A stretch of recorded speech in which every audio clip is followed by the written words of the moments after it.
Thomas Hendricks here. I'm the host of the Legends Behind the Craft podcast. On the show, I talk with leaders in the wine and craft beverage industry. Today's episode is sponsored by Barrels Ahead. At Barrels Ahead, we help the wine and craft industry scale their business through authentic content. Go to barrelsahead.com today to learn more. Before I introduce our guests, I want to introduce Bianca Harmon. Bianca Harmon's a D2C strategist at Barrels Ahead. How's it going, Bianca? Doing great, Drew. Really excited for this episode today. Yes, we've got a special tasting.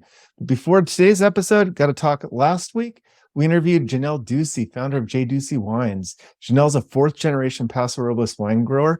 And if you haven't listened to that episode, you got to check it out and just really learn all the great stuff that's happening in Paso. But today, I'm super excited. We have a special tasting episode. We've got Eric and Alex Fullerton on the show. Eric and Alex are the founders of Fullerton Wines in the Willamette Valley. And Fullerton Wines has a claim to fame is they've got a single vineyard Pinot Noir from each of the 11 sub-appellations of the Willamette Valley. Welcome to the show, Eric and Alex. Thanks for having us. Yeah, thank you. Thanks for being on. So you guys, tell me about the founding of Fullerton Wines. So there's several different origin stories, but I think the most exciting one. The best way to start, I think, is you, Dad, and then I'll pick up after that. Yeah, well, okay, I'll be really quick about it. You know, I was born in California, but ended up in Denmark because my mom was Danish and my dad had passed away when I was a kid. Oh, wow. So I grew up over in Europe. And on a road trip with my Danish grandparents in 1969, I was introduced to winemaking in Germany, where I met a refugee from the Second World War that my Danish family had helped to survive Holocaust. And she'd gone back to Germany after the war and married a winemaker in Boppard am Rhein. And that sort of turned my life into wine, blind tasting, and traveling all over Europe. Eventually, I met my wife from Sweden, and we moved to Oregon 25 years ago, where we were very surprised to find the quality of wine that was produced here. Eventually, I invited... What brought you to Oregon? The company that I was running was sold to Intel, and I was invited over to manage that division. So that's part of the story. I wanted to buy a vineyard, but my wife really didn't want to because I was traveling the whole time. She grew up on a farm, and she didn't want to end up with the farm that she had to run while I was out traveling. Anyway, when Alex was out of high school, I invited him over to Europe to meet some of the old winemakers that I had frequented when I was younger. And it turned out that most of them had handed them down to the next generation. And especially one of them we visited, and I'll let that over to then Alex for that trip at that time. Yeah, I'll be brief too, because I can take way too long telling the story sometimes. But we're in Givry in Burgundy. And I remember my dad sees a number written on the door of the winery. There's a lock gate, and in kind of broken French, he's like, no, don't worry. We'll come back tomorrow. You don't need to leave dinner with your family. And a couple of minutes later, this guy's walking down the road and big smile on his face, opens the doors and starts by popping some bottles, and he kind of sees our excitement, and next thing we know, we're in the barrel room tasting barrels and pointing out, like, this is from this area just down the road where there's shallow soil, which makes the wine a little more mineral driven and tighter, and over here where there's deeper soil, blah, blah, blah. So I stood a little bit too close to that guy and caught the contagious bug known as the wine bug. Nice. And fell in love with wine. Then in college, after I lost my fake ID, I figured out we could buy all the ingredients to brew beer. So got really into brewing beer, but always was more interested in wine. So I ended up getting a job at a winery as I was graduating with an econ degree. Fell in love with the wine world. And a few years later, my dad and I tricked my mom into starting a wine company. Nice. And here we are. I was wanting to ask, what drove you to econ and then eventually become a winemaker? Econ was more, I didn't know exactly what I wanted to do. So That's a good foundation, though. Yeah. That's the one thing I did not have when I went to college. I went to college purely philosophy and classical Greek. left it, got a job in the wine industry, but had no idea how to run a business. So then I had to go back. So it's good they got a little business beforehand. Yeah. As we investigate your story and let the story unfold, let's jump into some of this tasting. What do you have for us today? I'm starting off with a little Three Otters rosé, and this is our second label. So Fullerton's a Scottish last name, and on the old coat of arms or family crest from the 13th century are three little otter heads. Oh, So to honor them and not put a family crest on the label, we made this label with some cute little Willamette River otters. oh, nice. And how we make this actually comes from a little competition between my dad and I. So when we started the company in 2012, we couldn't agree how we should make the rosé. Almost did not make a rosé. So my dad wanted to do a mix of 1 day of soaking on the skins and 3 days of soaking. Oh, And I wanted to just put the grapes in the press, whole cluster, and press them, giving a little lighter color, more floral, crisp. And he wanted a little more body and fruitier. So made the two separate wines, talked a lot of smack about each other's. And in the end, the blend between the two wines was better than either one alone. So now we purposely do my style and his style and then blend them at the end. oh, that's interesting. So you've got a little bit of a whole berry, and then you got a little bit of a bleeding off. Yeah, and it's like a bleeding off or Saignée, but it is grapes picked for rosé. Put them in a tank and then drain and press the entire lot. Oh, okay. Now, how do you determine which grapes go into the rosé? It's vineyard sites that hold their acid well. Mm-hmm. Yeah, there's some great acidity. Or ones that shut down a little early. So there's one spot in particular that has very shallow soil to where the grapes just kind of shut down before they're fully ripe for red wine. And that makes really nice rosé. And also we've evolved the grape mix in this product. So this one has 85% Pinot Gris and 13% Pinot Noir and 2% Viognier. And on this one from 2021, the 85% the Pinot Gris has between 3 and 7 days skin contact. Oh, wow. it's going to give a little bit of that orange quality. Now the Viognier, that's something that's kind of surprising. It's very subtle, being only 2%, but you do get that little bit of a high toned honey on the nose. I love it. Exactly. Now, is this a pretty consistent is for the cepage or the makeup of this? That does change a bit every year, but it's probably at least 50% Pinot Gris at this point. Yeah, and that's the structure that we'll be continuing with, I think, because we've sort of over the first 10 years found the profile of the rosé that we like, how we like to make it. It's interesting. I don't taste a lot of rosés that are made with Pinot Gris. A lot And of it is or not even thinking Syrahs. I mean, it's not. I don't taste a lot. I don't do a lot of rosés with Pinot Gris. Yeah, it's beautiful. How would you really describe nice. it to us? And another thing that it does is that when I moved back here 25 years ago, my main critique of the local rosés here in the Willamette Valley was that they felt like they were a byproduct of people trying to make a better red wine. So they would, especially then, they would come out as a fruit bomb in April and then die by Thanksgiving. And part of the purpose that we wanted to do was to add more structure, but also to add some age-worthiness to the Pinot Gris and that to the rosé. And the Pinot Gris is definitely, with the skin contact, achieved that. So sometimes we do vertical tastings of several years of our rosés, and people are really surprised how a 5-year-old rosé with this style can taste. It has a really nice dryness and grip to it. Yeah, I like this a lot. It's got a real more of a subtle, at least what I'm picking up, a subtle barrier fruit, similar to like a Provence rosé, like a Bandol rosé, even though it's not the same grape varieties. Exactly. Yeah, wonderful. Alex, how would you describe it in this vintage? Even though it's Pinot Gris more than Pinot Noir, it's kind of that classic Pinot rosé nose. So there's a little bit of strawberry, like some citrus fruit, and maybe watermelon rind.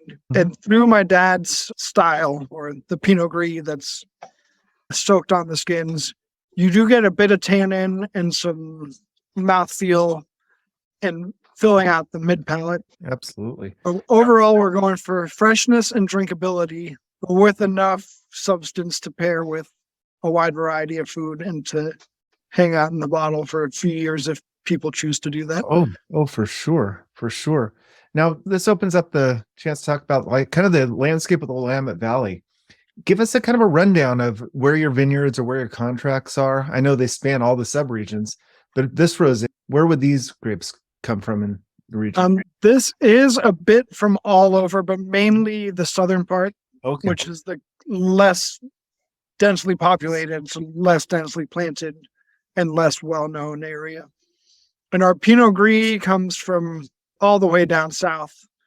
Some nice old vines, which half of the vineyard is still the original 1969 planting, and half of it is replanted because there is phylloxera in the vineyard. And the rosé comes mainly from the replanted part. A little bit of the old vine makes it in, and then the old vines we press into white wine. Then there's Pinot Noir from one of the newest. I think it might be the newest, but I've lost track since we have so many new ones. Sub-AVA called the Lower Long Tom, which is just south of where I'm sitting right now in our And where's wine that? Valley. It's northwest of Eugene, Oregon, and it's a lovely little region. Generally is a little cooler. It's warm in the day, but tends to hang on to acid really well. Are there like 18 wineries there? That sounds about right. Yeah. Yeah, I think few people outside of Oregon really realize how big the Willamette Valley region is and why there's such a need for these sub-AVAs. So you just go like, Willamette Valley Pinot. It covers a tremendous geography. It's mainly bell pine soil, right? Yeah, and that is a marine sedimentary soil, but there is volcanic soil in this AVA as well. That's Those are our main two soil types. you can definitely smell a little minerality on this for sure. So moving on. So let's move on to the Chardonnay. So I got to say, I'm a huge fan of Oregon Chardonnays. So I'm pretty excited about this. So we have the 2018 Lux Chardonnay. Yeah. And that is also named after the family name Fullerton. So associated with the coat of arms is the saying Lux in Tenebris, which is Latin for light and darkness. Oh. So our reserve Pinot Noir is darkness or Tenebris, and our kind of reserve or favorite barrels combined of Chardonnay are called light or Lux, and fermented mainly in larger format barrels. So a standard barrel is 228 liters. This is in 500 and 600 liters with a few standard sized barrels as well. In Wow, very you small had- production. Yeah, and you have this to enjoy now through 2030. And Oregon Chardonnay really doesn't hit its stride until about 5 years after the vintage date. And then it does age quite well. It depends on your own personal preferences as well. I usually like it a little younger and fresher, and my dad likes it with a little more age on it. There's a lot of people that like some aged Chardonnay though. So Very Burgundian in the nose. So there's a very interesting trend that I've noticed with most winemakers that I know, is that as they get more and more into making good wine, they prefer all their wines young. That isn't it. That I get that, because you can see how it evolves, but then suddenly especially with a winemaker, the way you see it right into the bottle is kind of the last chance you had to put your fingerprint on it. After that, it's just it's like raising a child. You've sent them off to college. After that, it's in somebody else's hands. You can nurture it in the cellar, but and they also tend to get a mind of their own. very true. And first, definitely a lot of parallels between aging wine and raising children. So this one is very youthful, but I mean, you can again smell the structure and actually taste some of that nice acidity. There's some tannin on there as well, from what I'm tasting. how long is it aged in oak? 16 months. 16. And that it starts off, so we pick it mainly based on acidity. Obviously, flavor comes into consideration. And anyone who tells you they don't look at bricks isn't being honest. But it's picked based on our acid preference as long as the flavor is there. So pretty early, fairly low sugar content, so not a lot of alcohol. So we need time to kind of soften up the austerity around the edges. So full malolactic to soften the acidity a bit, and then 16 months on lees to round out the edges. Yeah, I'm surprised. It does not, on the nose, it doesn't really smell full mallow. Yeah, I was going to say, I couldn't believe that it was full mallow tasting, smelling, and even tasting. I don't think it tastes full mallow to me, which I like. Like, as far as these Chardonnays, I am a big fan of Oregon Chardonnays, and I wish more Chardonnay drinkers down by us in California would embrace it. There's also not a lot to go around with, just 295 cases. But what's something you would like people to know more about kind of Oregon and its Chardonnay production? So we've changed a lot in general how we go about producing Chardonnay in Oregon. A big part that a lot of people talk about is access to newer clones that ripen earlier. But I think more of it is learning when to pick it and how to make it. And so definitely don't be afraid to pick early. If you're walking around like you do in a Pinot Noir vineyard where you're waiting for the berries to taste good before you harvest, if the Chardonnay grapes are tasting good, to make this style, you probably should have picked several days ago, if not a week ago. So we're kind of right on the heels of a lot of sparkling wine picks that are happening in some of the same vineyards we're working with. And how to farm it too. So you don't want to undercrop your Chardonnay, then it'll get super ripe, but you really don't want to hang too big of a crop either. And then depending on what the year is like, we don't expose the fruit to quite as much light as we would for Pinot Noir, but we do want some light. So farming is all a balance and what you do or don't do and when you do it. But there's been a lot of collaboration between different winemakers on what they're doing, what's working, and what's not working. And in general, go ahead. Just in general, larger format barrels, so the oak is less impactful and you get less total oxygen, less surface area to volume ratio. Those are some very important things in the process of making this kind of Chardonnay that Alex just mentioned. I think another thing that we can say about our heritage is that when we started out on this, we ended up planting a little vineyard, only a half an acre in our backyard, which Alex farms together with his team.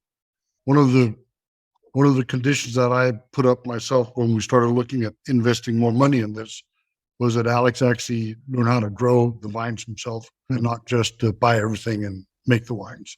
So part of it is really understanding how to grow it, when to pick it, but also manage the process. Some of the things that he's talking about, the temperature at the time that you have it, how much oxygen when you go into mallow and things like that.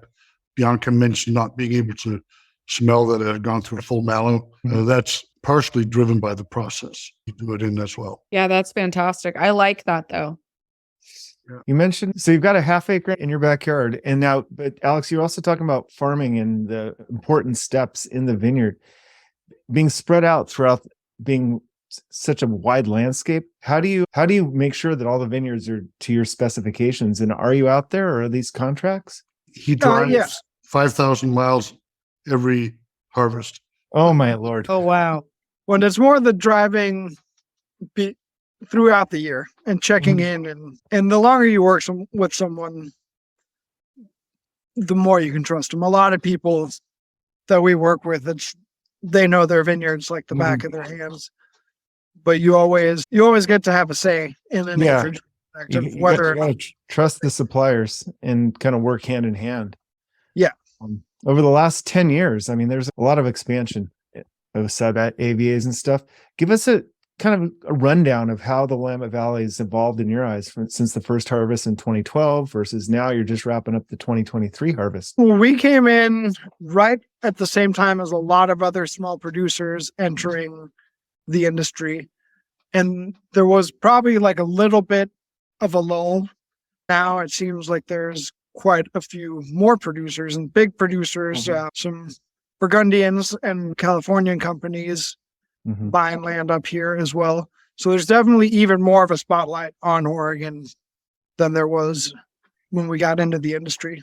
There's definitely been that Burgundian consolidation with back in the day with Druin purchasing their estate and Beaufrere selling to, I forget the name of that Burgundy company.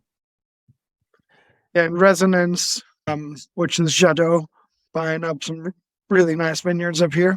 And a lot of these companies are joining the Oregon wine industry. And here, are they coming and being part of it, or are they just buying it? For the most part, yes. A lot of people are coming in and being part of it.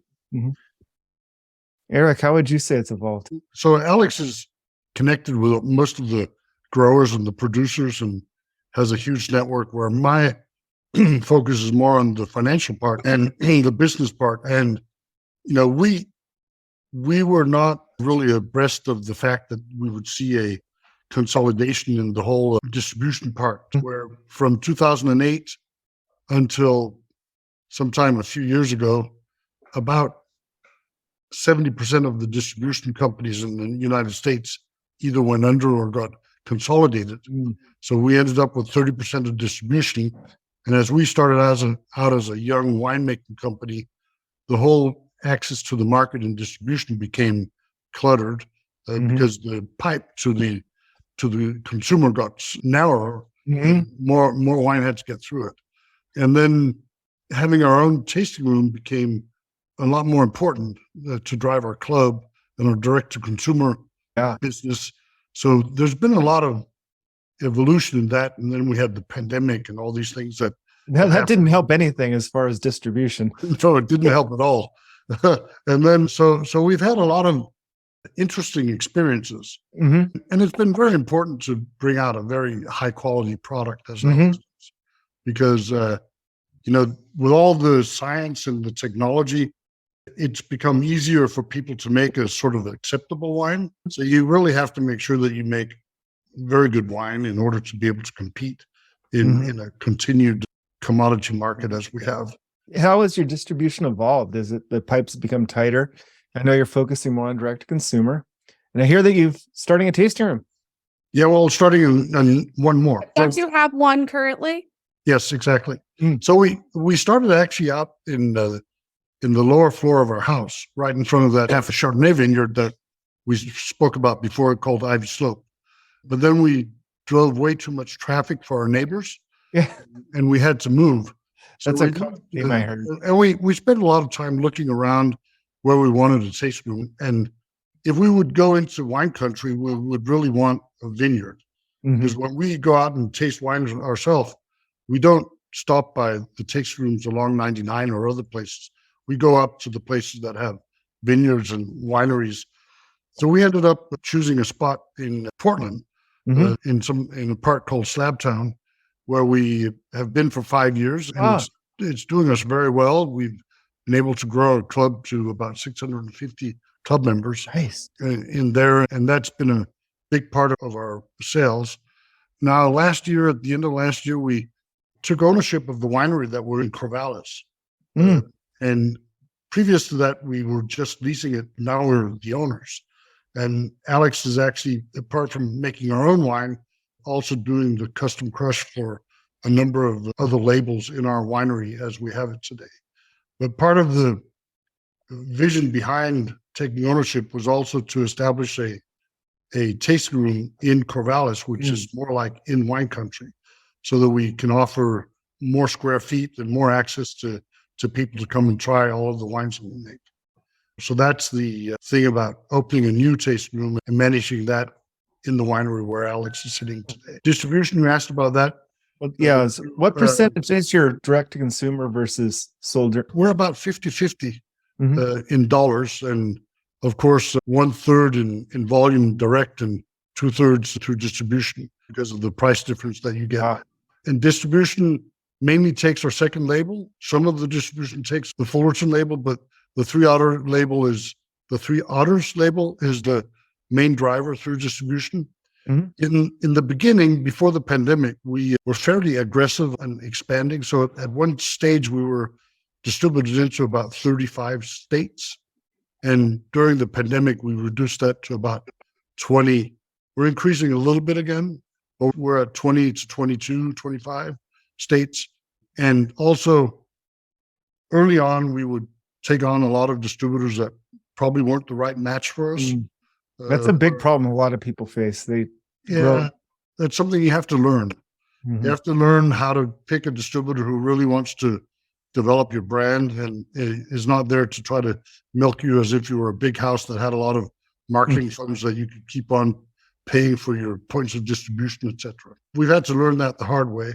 And as we came up to the pandemic, that was the right time to sort of get rid of all those that didn't really fit us. And now we've been focusing on distributors that fit us Mhm. much better. So equal kids play best.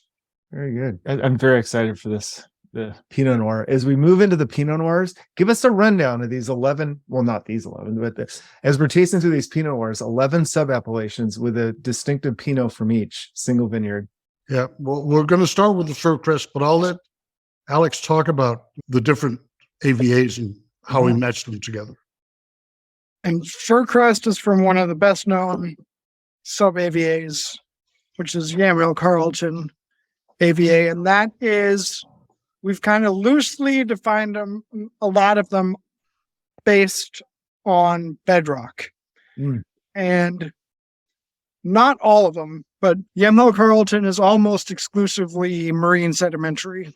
There's a little bit of basalt in a few areas. And actually, in this vineyard, it's pretty close to where there's some basalt. And even though it's all marine sediments, you can actually find some big basalt cobbles that have rolled from presumably a higher elevation down into this vineyard. Oh, wow. And I should add as well, we had a really late harvest this year in juxtaposition to a lot of people down south who started pretty early. Is it this year being the 2018 or this year being this year? This 2022. Okay. This year, yeah. And for Furcrest Vineyard, we often do some extended maceration for about 3 weeks of sitting on the skins after it finishes fermentation. So we pressed off the 22 yesterday. Oh, It's about to go into barrels here this afternoon and tasting very nice. How was the 18 summer? 18 was nice and warm, fairly early on average. All right. But that's having it be fairly early and warm, I think is becoming very normal. Yeah. So it's historical average was early. I think it's kind of new normal though. And pretty easy year. This year was more of a nail biter because we were so late and worried about rains, which the rains did not come until after we had ripened and harvested everything. The crops were really down in 22, weren't they? Didn't you guys get hit by that hail or the frost right at frost? But we had such good weather at fruit set that a lot of stuff actually made up for it. And some areas that weren't hit by frost had record high yields, like never before seen high yields. Where Do you think it was because of that heat wave that went through there, or? Yeah, I think just zero rain at bloom and kind of perfect temperatures. So if in a good situation, about 50% of our flowers turn into grapes. And we had about 50% of them turn into grapes. Lots of water in the ground because it was a super wet spring. So the grapes got big, which that did help make up for a lot of the low yields. Yeah, because I was in Oregon in end of July, August, and it was like triple degree temperatures. It was like 112 to 115 degrees. And was that Southern Oregon or? All over. So I went from the very beginning of Oregon to the very end of Oregon. Okay. No, but I was in Grants Pass, and then I was in Willamette Valley, and then I was in Portland. And then we had the warmest or one of the warmest Septembers ever and the warmest October ever. Yeah. So that's what's interesting to me, that a lot of these Oregon wineries I've talked to, they've had a lot of late harvests right now, even though they had such high heat temperatures too. Yeah, that was really when bloom finally came to the valley. So we had that frost, which just shut everything down. And then I think the buds, some of them were emerging, but all of them decided, ooh, it's a little chilly out here. I'm going to take my time and set everything back a good month, when we were actually looking like it was going to be an early start to the year. If we go back to Drew's question about the AVAs, subregions, the Oregon, the Willamette Valley is really defined by the geology.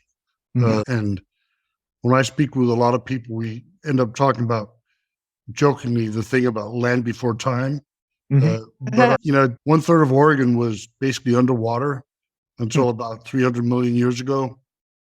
And then the tectonic plate started hitting the Atlantic plate, lifting up and making the coastal range and encircling the Willamette Valley as it looks today. But the Willamette Valley's had lava flows all the way up from the Yellowstone hotspot, and had the Missoula floods up from the Continental Divide, and all those things that have created the whole scenery here. And that means that we have, the Dundee Hills and the Eola Amity Hills that are volcanoes that erupted while they were still underwater. You have Mount Pisgah, who's an even older volcano that has a whole layer of marine sediment on top of the volcanic soil. And then we have the coastal range that this one is from, the Yamhill Carlton. And as we move, you go north, you get into the Tualatin Hills and Laurel Wood. And then you can go down south, where we're going to end up with the next wine, which is the Montasi Vineyard, which is a vineyard that is in the mouth of the Van Dusen corridor, which lets the winds in from the Pacific and creates something. I'll let Alex talk about that when I'm done with this geology thing here. They have 17 soils there that are all composed from different things that have happened over the years, and it's in a fully biodynamically farmed vineyard. So maybe that geographic breadth in Oregon. I think few people realize the amount of varying soil types that are there. So from a wine drinking perspective, like what of your 11, like how many single vineyard Pinots do you produce? 11 different single vineyard. 11 different ones. So what would be the lightest to the darkest? Like if someone was looking for like a really delicate style. That's probably, with major exceptions, volcanic soil tends to be a little lighter. And a little correction, the Dundee Hills and Eola Amity Hills are actually, the salt flows out of the Yellowstone hotspot. Okay. So they flowed about 350 miles across Oregon, and then would dry up and cool. So they came in at a point when there was still some seabed that wasn't lifted, but right as the last stuff was being lifted around 16 million years ago, and came out of the Yellowstone hotspot, which was at that time located kind of in the northeast corner of what would become Oregon. And I would say we make a few more single vineyard Pinot Noirs. We have one that we call Brutus and one we call Claudius, which are just single block, single vineyard. So the number is more like 13 to 14 single vineyard wines. Wow. That's incredible. Is it hard to manage a portfolio of 13 single vineyards? There are some challenges. These are very micro production. I mean, we're looking at 200 cases, 300 cases. You're talking about a couple pallets. Yeah. Well, some of them are increasing. So the Surecrest and the Montasi are increasing towards the 400 case production. We have a few others that are increasing, which are both bought through distribution and direct to consumer. The ones that go to club only, with the size of our club, we really need to be above 100 cases. Yeah, I mean, your club could be 200 cases. Yeah, your club could blow through this allotment. Yeah. Now, as far as the style, I'm lacking adjectives here, but again, it's very Burgundian. It's got just beautiful, just nice fruit. It doesn't have and I don't want to bash any lower regions, but as you go south into California, oftentimes you get a little hot, more herbal quality to it that I miss, that I don't like as much as the going up into Oregon, where it's more of that kind of just really nice refined fruit structure with acidity. And this vineyard in particular, even though it's from Yamhill Carlton, which can have a little less acid, tends to be fairly dark fruited. This vineyard gets some kind of coastal wind that hits it pretty early. So it tends to cool down, slows down the ripening quite a bit, and maintains tons of acid. So in contrast, or not in contrast, we've got the Momtazi vineyard, and this is from the McMinnville area. Yeah. And this is just like a 15-minute drive. If you were a bird, you could get there quite a lot faster because you wouldn't have to drive around the gravel roads to get to Fircrest. But this is almost all volcanic soil now, and even more influence from the coastal winds. So generally really small berries with lots of acid and very thick skins. It's primarily clone 113, 114, 115, and 77. Definitely drink a lot of the 777 clone for some reason.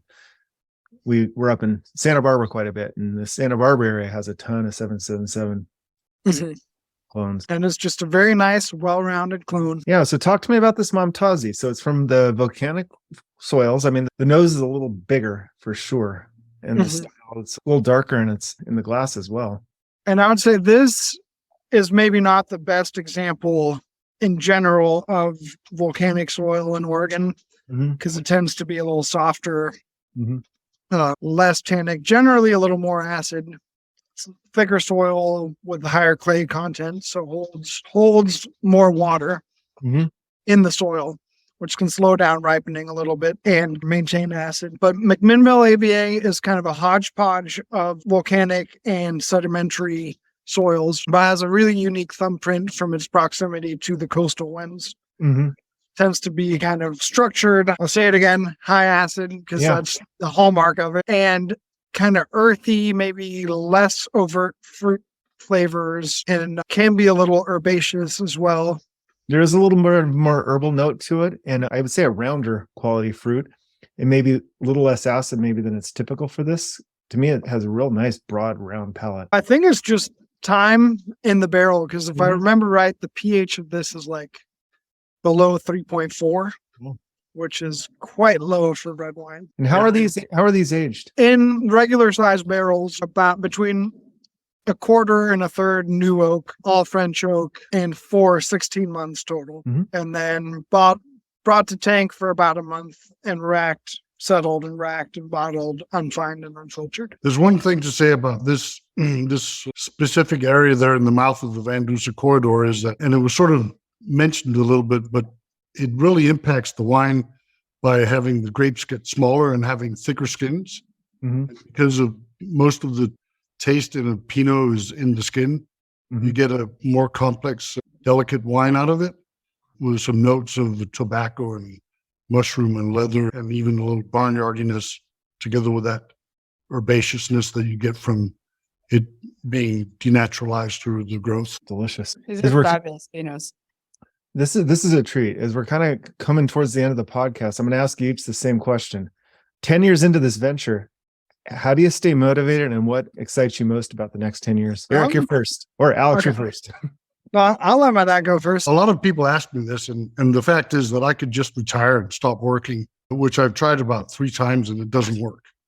I'm in this for the next generation, not really for me, but I'm having fun building something that together with my family. So we're a family in business.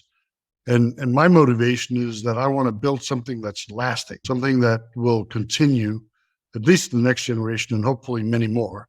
But so that, when I stop being active, I can see Alex and whoever he's working with run a wine company that has a lot of exciting aspects to it and is not going to just be a day fly or whatever you want to call it. That's very good. Building something for the future. How about you? So how we stay motivated is pretty easy. Start putting in work. I mean, the vineyard work starts in January.